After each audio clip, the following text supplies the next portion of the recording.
ఈరోజు దేవుని కృపావాక్యం వింటున్నాం. మీ అందరికీ ప్రభు పేరిట వందనాలు. దేవుడు మిమ్మలను మీ కుటుంబాలను దీవించి ఆశ్రయించును గాక. ఆమేన్. పరిశుద్ధ బైబిల్లో నుండి మనం ఒక వచనాన్ని చదువుకుందాము. రూతు 3వ అధ్యాయము 11వ వచనాన్ని చదువుకుందాం. కాబట్టి నా కుమారి భయపడకుము, నీవు చెప్పినదంతయు నీకు చేయుదును, నీవు ఏ గురాలు అనియు నా జనులందరూ ఎరుగుదురు. ఇక్కడ ఎవరితో మాట్లాడుతున్నారని మనం ఒక్కసారి జ్ఞాపకం చేసుకున్నట్టయితే బోయాజు రూతుతో మాట్లాడుతున్నాడు. రూతుని ఏమని ఆయన పిలుస్తున్నాడు, ఏమని అంటున్నాడంటే, కాబట్టి నా కుమారి అంటున్నాడు. కుమారి అంటున్నాడు. పరావాళ్ళు మనతో కలిసినప్పుడు కుమారి అనొచ్చు, అక్క అనొచ్చు, చెల్లి అనొచ్చు. ప్రేమంగా పిలుచుట ఎంతో మంచిది.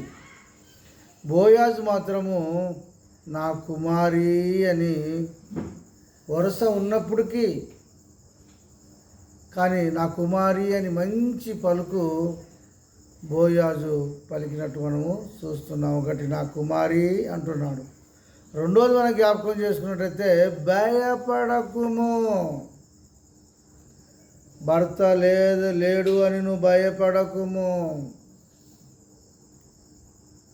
మమ్మల్ని ఎవరు విడిపించగలరని నువ్వు భయపడకుము. ఎవరు మమ్మల్ని పోషిస్తారని నువ్వు భయపడకుము. ధైర్యముగా ఉండుము అంటున్నాడు. భయపడద్దు అంటున్నాడు. ఇతరులకు ధైర్యము చెప్పుట. సహకారం లేని వారికి, భర్త సహకారం లేని వారికి, పేదవారికి, కుంగిన వారికి, నలిగిన వారికి మన వంతు మనము వాళ్ళకి ఏం చెప్పాలంటే భయపడకుము, నా కుమారి భయపడకుము అని చెప్పాలా. మనం చెప్పే మాట అవతలకు ధైర్యం ఇస్తుంది. మనము ధైర్యపరచాలి తప్ప కుంగ తీయకూడదు.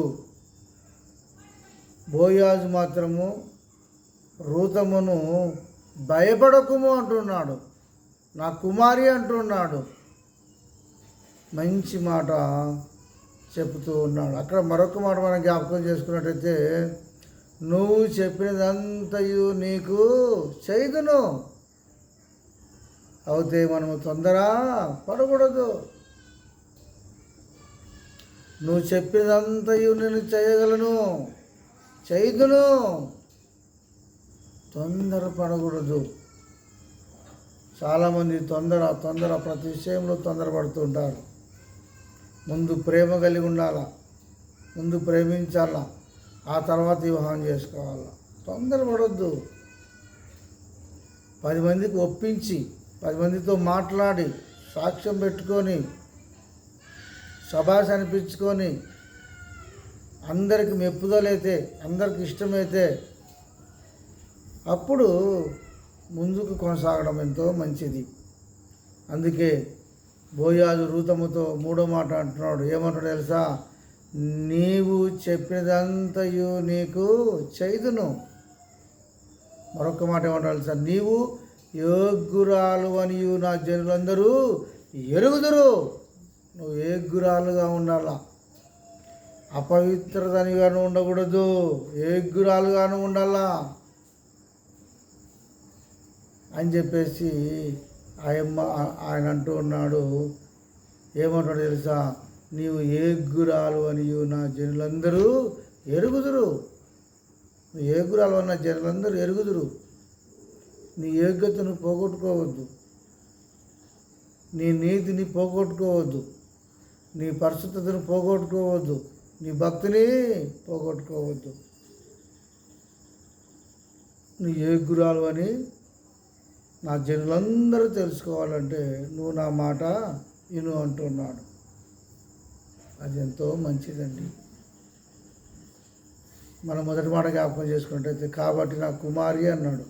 రెండోది భయపడుకోము అన్నాడు. మూడోది నువ్వు చెప్పినదంతయు నీకు చేయుదును అన్నాడు. నాలుగోది జ్ఞాపకం చేసుకున్నట్టయితే నువ్వు ఏ గురాలు అని నా జనులు గుర్తెరుగుదురు. ఈ 4 మాటలు దేవుడు దీవించును కాక. ఆమేన్. ప్రార్థన చేద్దాం. కళ్ళు ముచ్చుకోండి. పరిశుద్ధుల తండ్రి నీకు వందనాలు ప్రభా. చక్కటి వాక్యం విన్న వాక్యం హృదయంలో ఉంచుకొని వాక్యానుసారంగా జీవించే వాక్యం దయచేయమని యేసు నామములో ప్రార్థిస్తున్నాం తండ్రి. ఆమేన్.